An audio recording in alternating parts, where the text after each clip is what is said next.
Iniciamos una preciosa serie que se titula El corazón del hombre. El corazón del hombre. Este es un tema que es básico, usted lo sabe. Hoy simplemente tenemos la introducción. ¿Qué es el corazón del hombre? Esa es el título de la enseñanza en esta oportunidad. ¿Qué es el corazón del hombre? Esa es la primera enseñanza de esta preciosa serie. Y aunque yo sé que muchos de ustedes pueden responder con mucha seguridad y con mucha certeza esta pregunta, eh, también es cierto que muchos no tienen la claridad de qué es el corazón exactamente. Y esto obedece a que muchas veces, pues, digamos, no tenemos una formación teológica adecuada y vamos a estudiar precisamente sobre este tema con el fin de que tengamos muy claro qué es el corazón del hombre. Muy bien, vamos entonces a empezar. Y vamos a empezar por decir que el corazón, la palabra corazón, es a menudo empleada en las escrituras como el asiento de los afectos, de las pasiones y también de la sabiduría y del entendimiento. De ahí que en la Biblia se nos hable de que la persona sabia tiene un corazón entendido. Se nos habla de que el rey Salomón, por ejemplo, fue una persona sabia también. Se nos habla de que del corazón proceden los malos pensamientos y toda forma de maldad. También las escrituras sostienen que el corazón es traicionero y desesperadamente malo. Y vamos a definir qué es el corazón. ¿Qué es el corazón del hombre? Para que usted tenga de una vez y por todas muy claro. Hoy el objetivo es ese, que usted le quede muy claro qué es el corazón del hombre. La raíz para la palabra corazón, la raíz hebrea es la palabra levá. L, E, B larga, A con tilde y B larga. Levab. Y esta raíz hebrea, levab, hablando del corazón, significa la parte más íntima del ser. En la raíz griega es la palabra lev, L-E-B larga, lev, que significa alma, ardor, deseo, entendimiento, inteligencia, voluntad. Esas son las raíces hebrea y griega. Podemos decir entonces que cuando la Biblia habla del corazón del hombre, hace referencia literalmente al alma, al alma. Pero aquí tenemos que responder otra pregunta. Si cuando la Biblia se refiere al corazón del hombre, está hablando del alma, Entonces tenemos que responder, ¿qué es el alma? Y vamos a mirar qué es el alma. El alma, el alma, podemos empezar por decir que en el Antiguo Testamento, para definir alma, se utiliza la palabra, la raíz griega nefesh, que significa aliento. Y con este término, nefesh, se señala tanto a individuos y animales, es decir, a los seres vivientes. Por ejemplo, dice la palabra, produzcan las aguas seres vivientes. Dice también en el Salmo 74:19, no entregues a las fieras el alma de tu tórtola. Dice también la palabra, por ejemplo, estoy dándoles referencias de algunas citas bíblicas donde se utiliza el término alma, nefesh. Dice, cuando Dios crea al hombre, dice, y sopló en su nariz aliento de vida, y fue el hombre un ser viviente. Eso está en Génesis 2:7.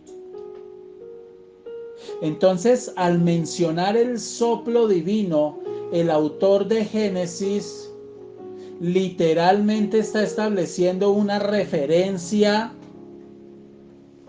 que nos permite establecer una cualidad entre el hombre y los animales. Pero hay una diferencia que es cualitativa, es decir, los animales, cuando el hombre es creado, los animales ya estaban creados. Y si usted se fija en la Biblia, no dice que Dios puso un soplo de vida sobre los animales. Lo puso fue sobre el hombre. Entonces, algunos estudiosos de la Biblia interpretan que el soplo divino de Dios equivale a la capacidad intelectual, a la habilidad para pensar, razonar, tener ideas y producir palabras. Entonces dicen, los animales tienen alma, pero no es la misma alma que tienen los seres humanos. Y ahí tenemos que entender esto y hacer una diferencia. Entonces, la mayoría de veces que usted encuentra en la Biblia, en el Antiguo Testamento, la palabra nefesh, que es la raíz hebrea de alma, los traductores de la Biblia, de los escritos originales, escribieron alma, como puede leerse en Génesis 35:18. Y dice que cuando Raquel muere, dice, y aconteció que al salírsele el alma, el nefesh, murió. Y hay otra referencia en Primera de Reyes capítulo 17, donde se nos habla de la muerte de un niño. Y la Biblia dice que cuando el niño murió se le salió el alma. Entonces, cuando se le sale el alma en el Antiguo Testamento, queda establecido que cuando una persona muere es porque sale el alma del cuerpo. Pero también en esta referencia que les estoy dando, aquí en Primera de Reyes, se habla de que si el alma vuelve al cuerpo, la persona retorna a la vida. Tenemos el caso, aunque no se menciona explícitamente así, de Lázaro. Lázaro muere y cuando la persona muere, el alma sale del cuerpo, de esta carne sale. Y si la persona retorna a la vida es porque el alma vuelve al cuerpo. Eso lo vamos teniendo claro para que usted tenga una referencia especial. Entonces estamos hablando de que dependiendo de la intención o del versículo bíblico, de la intención del escritor o del versículo bíblico, la palabra alma puede apuntar al hombre. Y también en el Antiguo Testamento, al alma se le atribuyen cosas que son visibles y son tangibles. Ejemplo, dice la Biblia en el Salmo 107:5, hambrientos y sedientos su alma desfallecía en ellos. También, por ejemplo, se habla de angustia, dice la palabra en Génesis 42:21, pues vimos la angustia de su alma, la vimos. Sin embargo, generalmente la palabra alma se utiliza para aludir no a una parte de la persona humana, sino como un todo. Es decir, el alma no se considera como algo separado del cuerpo, por el contrario, está unido al cuerpo, totalmente unido. Entonces, en el pensamiento del Antiguo Testamento, se pensaba que el hombre no es cuerpo más alma, sino que es cuerpo y alma, es decir, que son una sola cosa. Entonces, cuando el cuerpo moría, pensaban muchos que el alma también moría. Pero hay un detalle, que en el alma hay una cualidad y es que el alma tiene conciencia. El alma tiene conciencia. Y al tener conciencia, tiene sentimientos, odio, amor, ira, congoja, etc.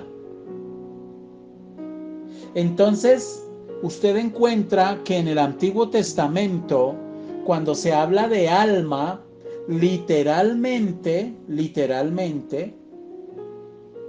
en muchas expresiones poéticas de la Biblia, la persona le habla a su alma, como es, por ejemplo, cuando dice, bendice alma mía a Jehová. Cuando dice, por ejemplo, ¿por qué te abates, alma mía, dentro de mí? Y estas son expresiones poéticas que dejan ver que el alma no es algo separado del ser, sino que hace parte literalmente de la persona. La Biblia utiliza una figura literaria que se llama antropoformismo. Antropoformismo. Y esta figura literaria lo que nos permite es que se le atribuye a Dios cosas humanas para ayudarnos a entenderlo un poco a Él. Por ejemplo, se habla del alma de Dios para referir a algunos de sus sentimientos. Cuando dice la palabra en Levítico 26, mi alma os abominará. Cuando dice la palabra en Isaías 1:14, vuestras fiestas solemnes las tiene aborrecidas mi alma. Cuando dice en Isaías 42:1, mi escogido en quien mi alma tiene contentamiento. Y en el Nuevo Testamento se continúa también con los conceptos del Antiguo sobre el alma. Entonces ya en la raíz griega, para la raíz equivalente de alma en el Antiguo es psique, que tiene significado de lo viviente, de sentimientos. Pero aquí vamos con cosas interesantes y vamos hilando y vamos ordenando. No se me pierda de este tema. Lo que les he dicho hasta este momento, esto parece complicado, pero no lo es lo siguiente. Cuando miramos en el Antiguo Testamento, este tema del alma, ¿qué dice la Biblia con respecto al alma? Lo que nos está diciendo la palabra básicamente es, primero, que desde la creación del hombre él recibió un alma, no solo el espíritu, el hálito de vida, el soplo, ese soplo de vida. Nos está diciendo que el hombre tiene una parte de su ser que se llama alma. Que si esa alma se separa del cuerpo, el cuerpo muere, queda sin vida. Son indivisibles. Son indivisibles. También nos está diciendo que el alma del hombre no es igual que el alma de los animales, porque los animales tienen alma. ¿Por qué? Porque los animales sienten, ellos tienen emociones, ellos tienen sentimientos. Ellos tienen sentimientos. Ellos tienen un grado de voluntad. Ellos tienen lo que llaman los etiólogos, estudiantes especialistas en el comportamiento animal. Ellos tienen una especie de moral primitiva. Ellos tienen una especie de moral primitiva, tienen cierto comportamiento moral, que es lo que permite la preservación de las especies. Sin embargo, el alma de los animales, aunque tenemos cosas en común, nosotros tenemos muchas más cosas que ellos no tienen, que ningún otro ser viviente tiene. La capacidad de razonar, la capacidad de hablar, la capacidad de ser creativos y muchas más cosas. Entonces, en el Antiguo Testamento, desde el Antiguo Testamento, queda muy claro que el alma del ser humano es literalmente una parte esencial del ser.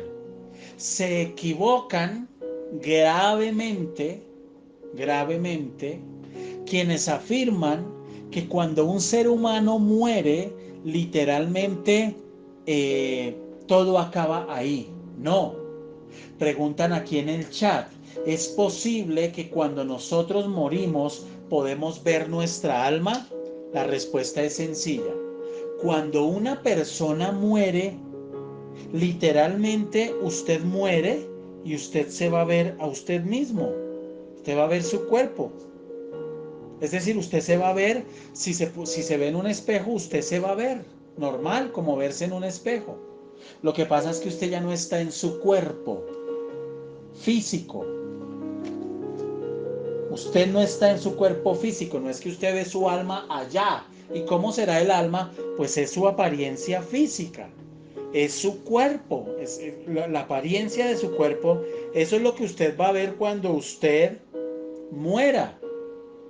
Lo que pasa es que ya no va a ver su cuerpo físico material, pero sí es como un reflejo, literalmente. Entonces, cuando la persona muere, el hálito, el aliento de vida regresa a Dios. Eso es de Dios. Regresa. El cuerpo, su cuerpo, lo que usted baña todos los días, lo que usted alimenta, ¿eso para dónde va?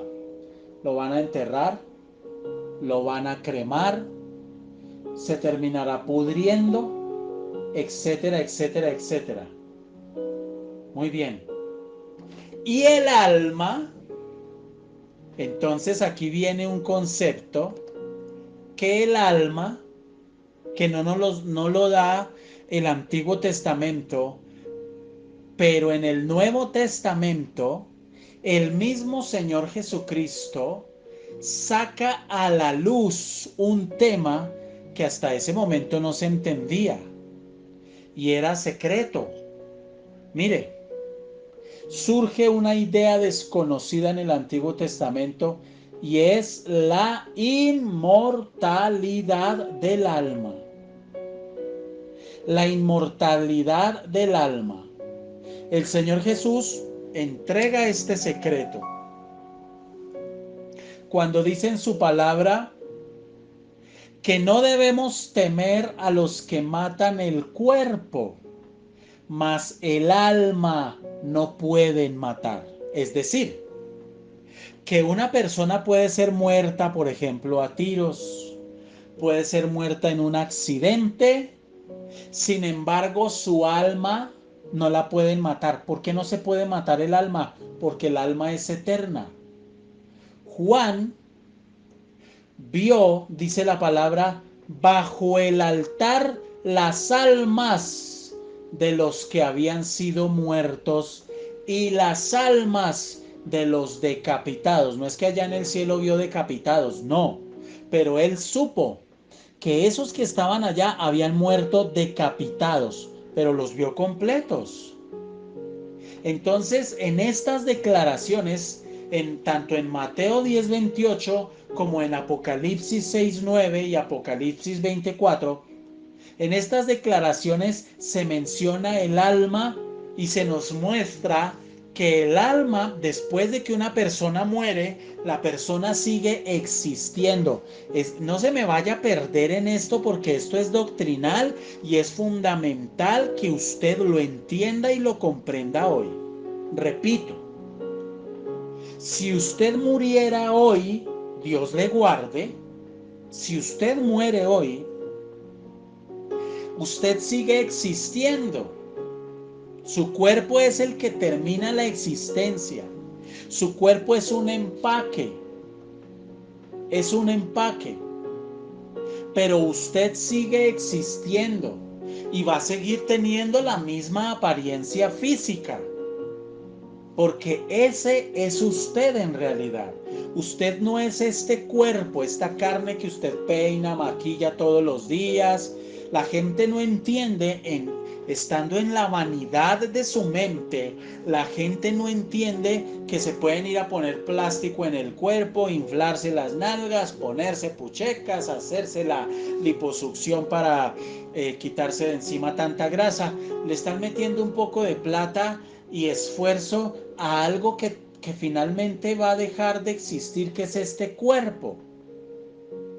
Pero cuando usted se muera no se va a ir con las nalgas infladas, ni con las puchecas así de grandes.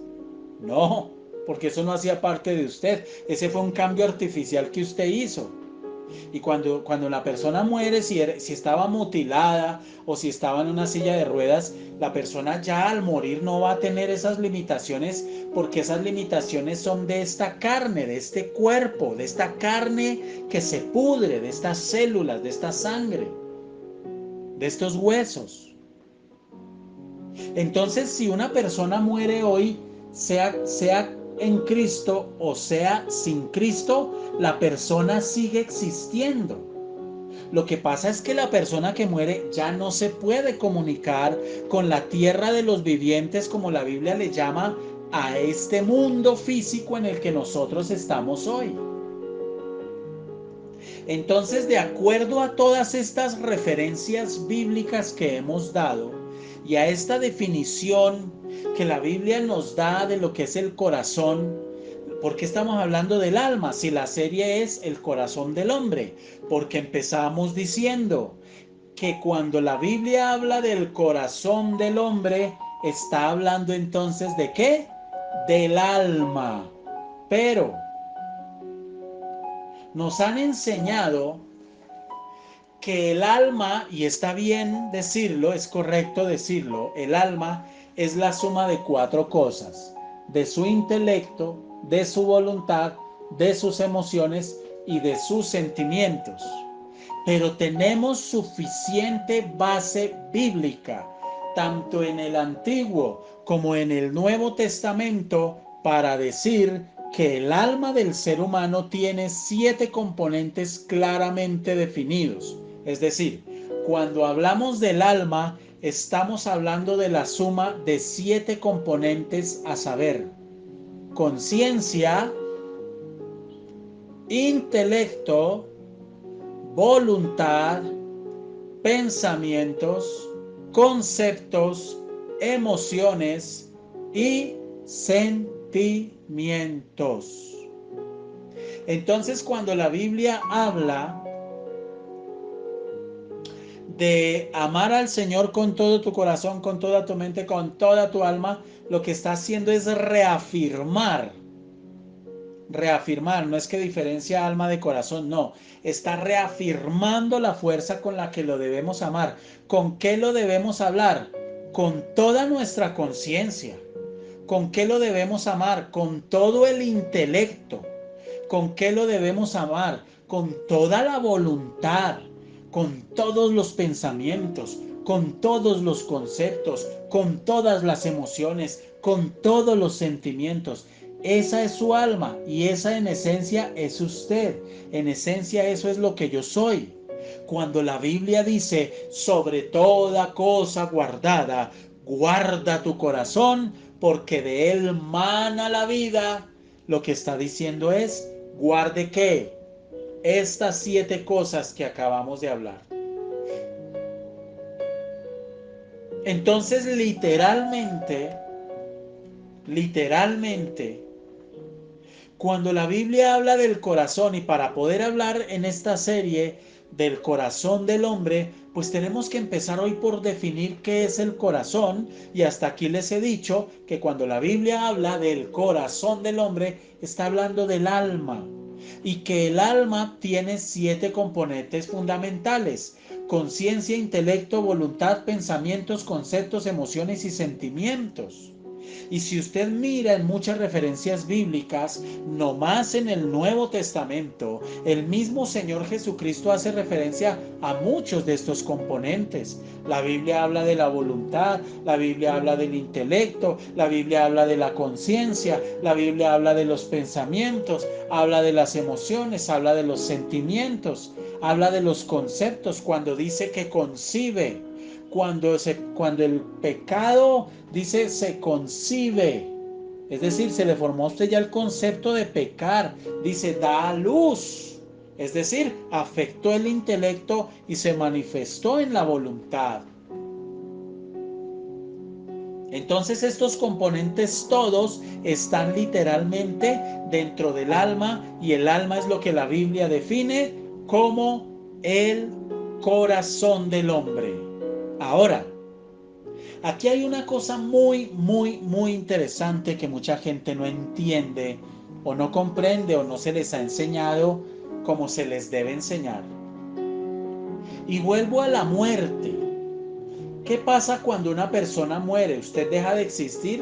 No, porque el alma es eterna y tenemos suficientes referencias bíblicas para demostrar que el alma es eterna, pero muchísimos pasajes bíblicos, muchos. ¿Recuerdan ustedes el caso de el profeta Samuel cuando él muere?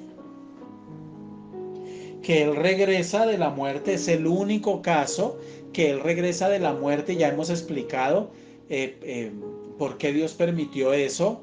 Eh, Regresa de la muerte para hablar con el rey Saúl. Eso no significa que hoy podemos hacer eso, ¿no? Aclaramos. Y cuando una persona hoy día muere, no se le permite ningún tipo de contacto con los seres vivos, ningún tipo de contacto. Que es que murió mi abuelita y yo la vi y me soñé con ella y iba caminando por un jardín de rosas y está bien, y me habló y se manifestó y después se me apareció. Y no, señor. No, señor, ese tema lo hemos enseñado ampliamente. Los demonios se pueden materializar y pueden llevar a una persona a engañarla. Pero hay un caso en la Biblia que usted lo conoce muy bien, vamos a recordarlo simplemente, donde el Señor Jesús, él mismo, nos da una referencia de todo esto que hemos hablado. Y es un caso interesantísimo, al mismo tiempo que es espeluznante para el no creyente, pero muy esperanzador para el creyente. En el libro de Lucas, capítulo 16, del 19 al 31, dice la palabra: había un hombre rico que se vestía de púrpura y de lino fino. La púrpura y el lino fino eran de las cosas más costosas en el mundo en esa época. y hacía cada día, usted se imagina todos los días, banquete con esplendidez, pero no son como los banquetes en los que nosotros estamos hoy día, que ponen 4 o 5 bandejas para medio tener ahí caliente la comida y usted va pasando y escoge de las 5 bandejas 5 ingredientes y armó su plato. En esta época los banquetes eran la cosa más exorbitante, exagerada que podía haber. Pues si habían 300 ingredientes y opciones de comida eran pocos. Y dice aquí que este hombre era muy rico, pero muchísimo, mucho.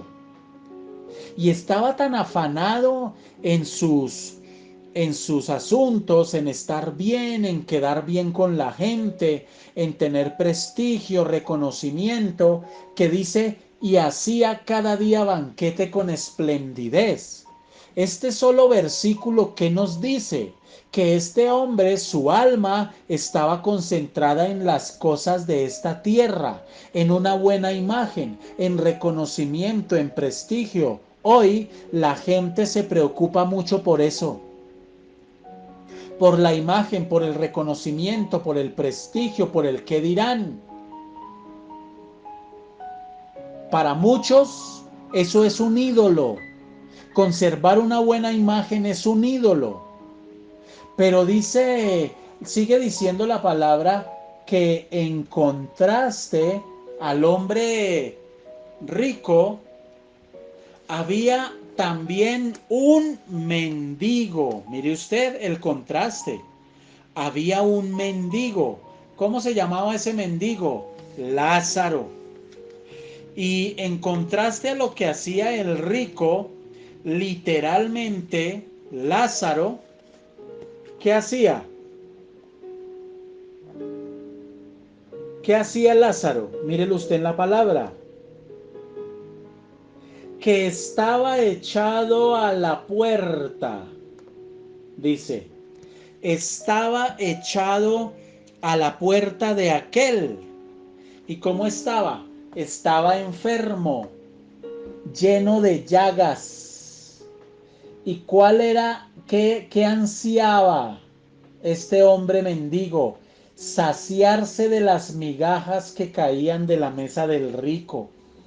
Gente que comía de una manera terriblemente descuidada y caían migajas de la mesa y él al menos eso deseaba comer.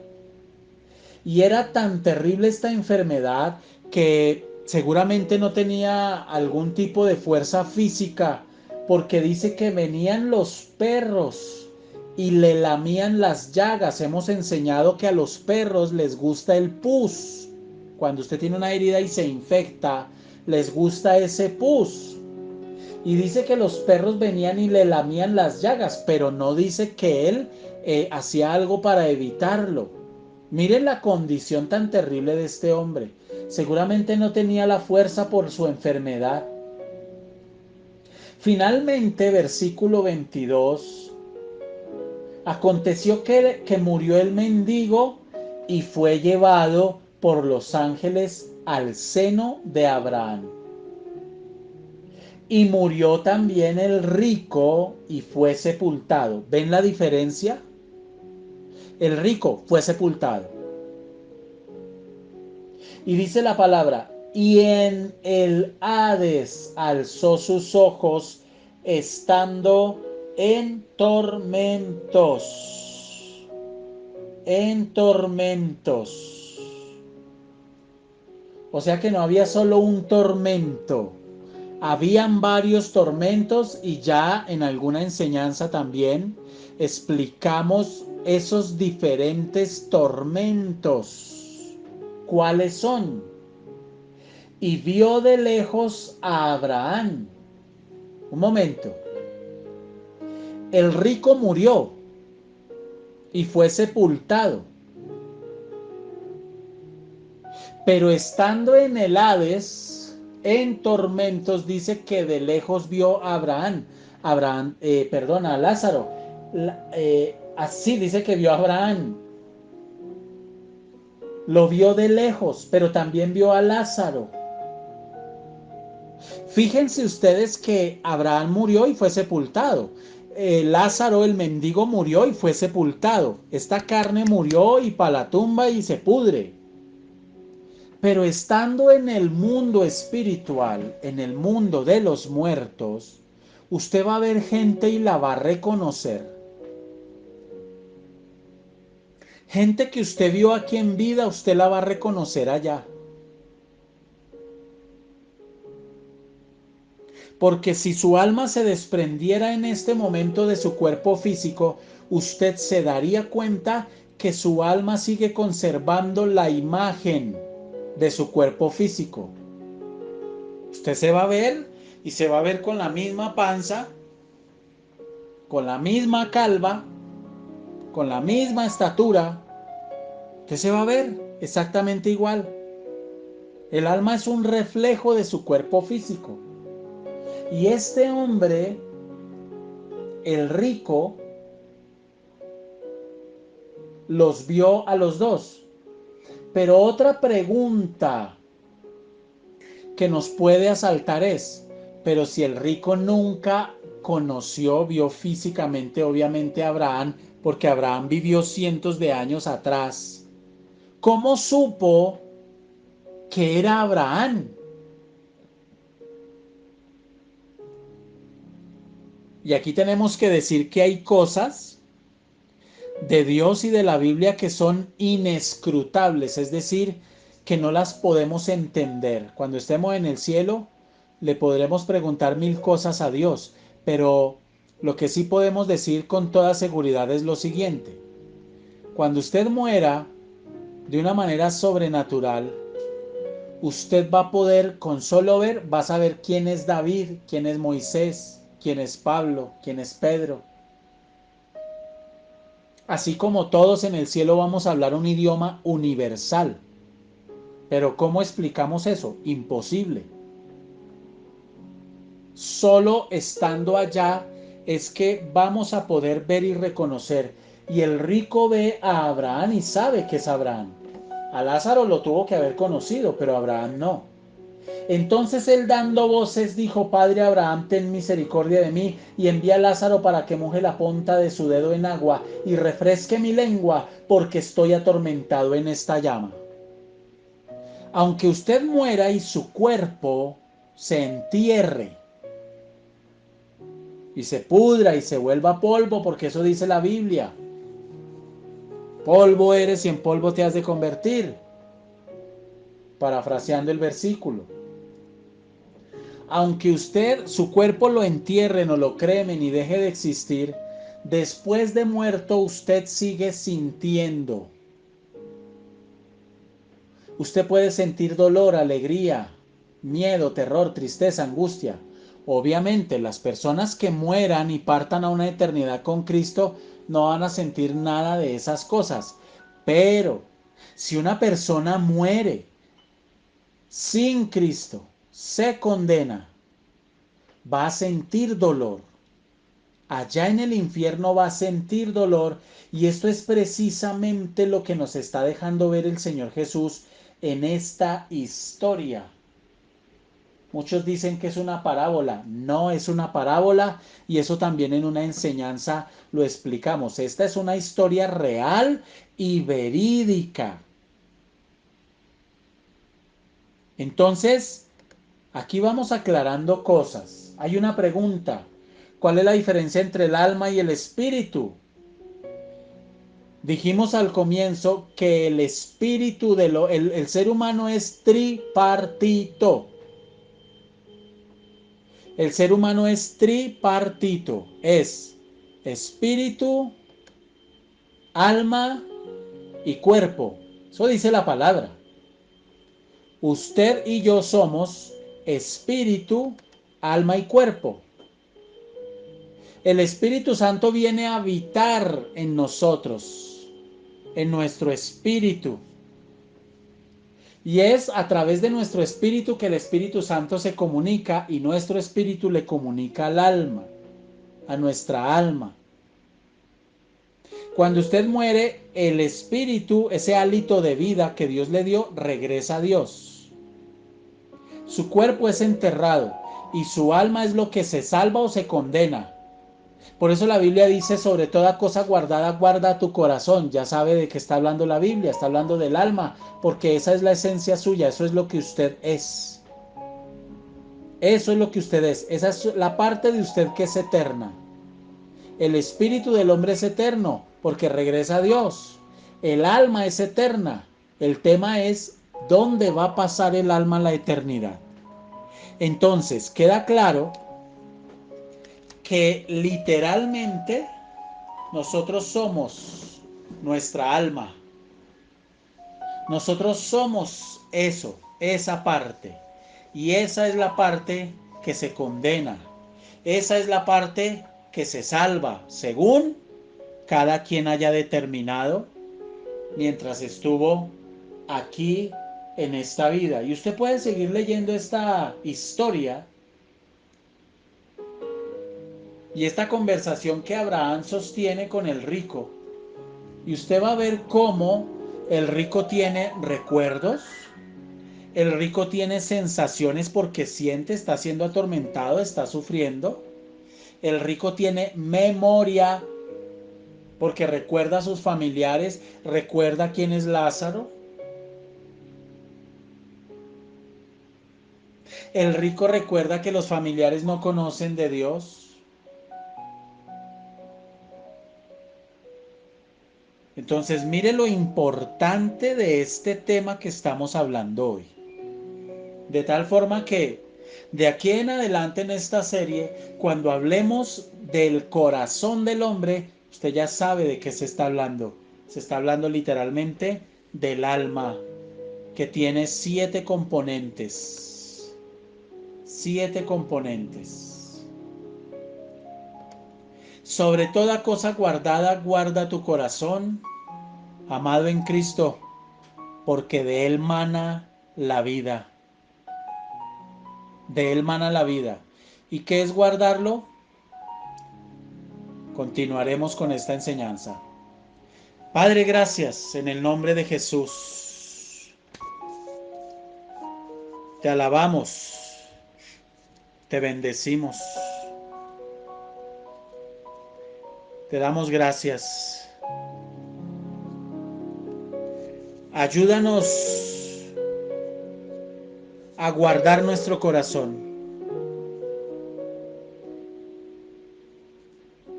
Danos entendimiento. Danos entendimiento. Y ayúdanos a entender estos temas tan fundamentales. En el nombre de Jesús. Gracias, Dios. Amén y amén.